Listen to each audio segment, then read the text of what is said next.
You have to write cranial nerves. What are your cranial nerves, Pearl Jennifer? See here. First cranial nerve, olfactory nerve. Second cranial nerve, optic nerve. Third cranial nerve, oculomotor nerve. Fourth cranial nerve, it is your trochlear nerve. Fifth cranial nerve, which is your trigeminal nerve. Trigeminal has three branches: V1, V2, V3. V1 is ophthalmic branch, V2 is maxillary branch, V3 is mandibular branch. Okay, then you have sixth cranial nerve, abducen nerve. Abducen nerve. Then you have seventh cranial nerve, facial nerve. Eighth is vestibulocochlear nerve. Vestibulocochlear nerve. Ninth is glossopharyngeal nerve. Tenth is vagus nerve, Las Vegas. 11 is your accessory nerve, accessory nerve.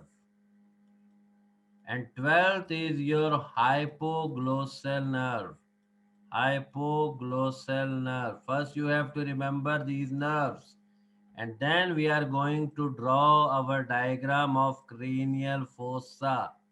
See, this is our cranial fossa. You divide cranial fossa into anterior cranial fossa, middle cranial fossa, and posterior cranial fossa. See here, this is your anterior cranial fossa. This is your middle cranial fossa. And here you have a very large foramen. That foramen is known as foramen magnum. So foramen magnum, it is present in your posterior cranial fossa. Okay, and this is the center, and in the center here you have sella turcica, and in the sella turcica you have here your master gland, and that master gland is your pituitary gland. That is your which gland? Pituitary gland. Okay, now see here, this is your anterior cranial fossa, Vaishnavi, and here in the anterior cranial fossa you have this structure. This is known as cribriform plate. From this cribriform plate your first cranial nerve is passing. First is your olfactory nerve. Then here, this is your middle cranial fossa. In the middle cranial fossa, you have here a foramen. Here a foramen. This is known as optic canal. And through optic canal, your second cranial nerve is passing. Along with second cranial nerve, ophthalmic artery is passing. Okay, so from optic canal your second cranial nerve is passing, and your ophthalmic artery is passing, which is a branch of your internal carotid artery. Okay, near to the optic canal here you have this beautiful structure. This is known as superior orbital fissure. What is passing through superior orbital fissure? Third cranial nerve, fourth cranial nerve, sixth cranial nerve, and fifth cranial nerve, first branch. Fifth cranial nerve, first branch. See here, third cranial nerve, oculomotor nerve. Fourth cranial nerve, trochlear nerve. Fifth cranial nerve, trigeminal branch. Trigeminal nerve, its first branch is ophthalmic nerve. Second branch is maxillary nerve.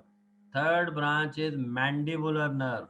So it is passing through this superior orbital fissure. Then you have what present? See here. Then you have here a round foramen. This is known as foramen rotundum. Through foramen rotundum, what is passing? Fifth cranial nerve, second branch. Fifth cranial nerve, second branch, it is your maxillary division or maxillary branch of your trigeminal nerve. Okay, Muhammad Shoaib.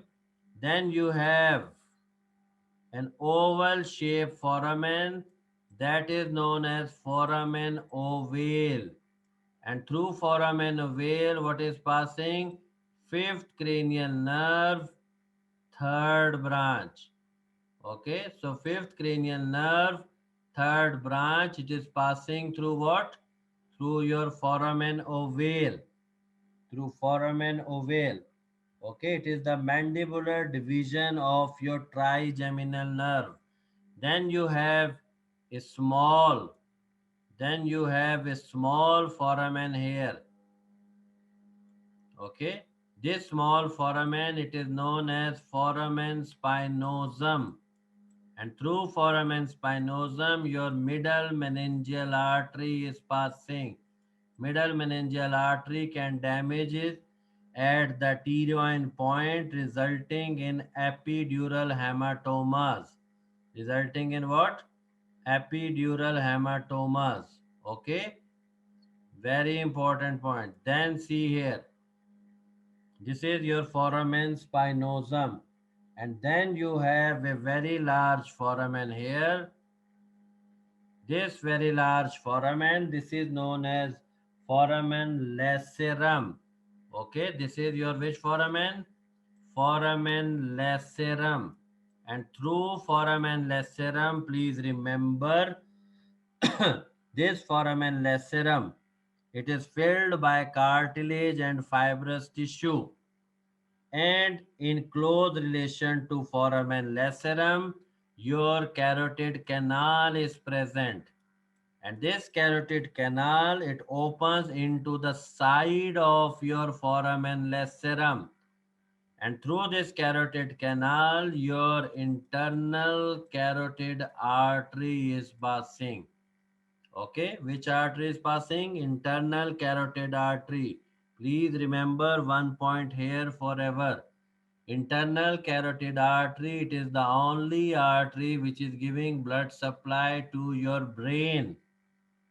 Okay, it is the only artery which is giving blood supply to your brain, not the external carotid artery. Internal carotid artery along with your vertebral arteries, these two arteries are giving the blood supply to your vein. They both are anastomosing, forming a circle. That circle is known as circle of Willis. Okay, I am going to explain you circle of Willis later, but please remember these are the arteries which are giving blood supply to your brain. Okay, here also the same thing. Superior orbital fissure, foramen rotundum, foramen ovale, spinous small foramen, and then you have your foramen lacerum. Then coming into your posterior cranial fossa. Here you have another foramen. This foramen is known as internal aquistic meatus. It is known as internal aquistic meatus, and through internal aquistic meatus, please remember your seventh and eighth cranial nerves are passing. Seventh is your vestibulocochlear nerve. Eighth is your Seventh is your facial nerve. Sorry, eighth is your vestibulocochlear nerve. Okay. Then you have here a jugular foramen. Jugular foramen here. From this jugular foramen, please remember jugular foramen, what is passing? Your ninth, your 10th, and your 11th cranial nerves. Okay? 9, 10th, and 11th cranial nerves. And why it is known as jugular foramen? Because here a sinus is present. That sinus will become internal jugular vein later on, and that sinus is your sigmoid sinus. Okay, sigmoid sinus will later going to become the internal jugular vein. That's why it is known as jugular foramen. And then you have foramen here. Okay, this foramen is known as hypoglossal canal, and through hypoglossal canal your 12th cranial nerve is present. So this is the diagram which all of you must have to remember. I hope everything is clear to you.